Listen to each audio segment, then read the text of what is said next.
2019 жылдың мамыр айында республикалық маңызы бар Меркі-Буурлы-Байтал автожолын қайта жаңарту жұмыстары басталды.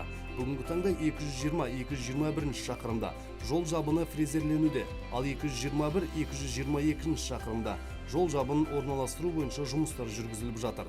Жоба аясында күре жолдың бойында 276 су өткізу құбырлары, демалыс алаңдары, автопавильондар, 6 көпір мен 3 темір жол өткелі, жарықтандырылған 11 көлік айрығы салынды.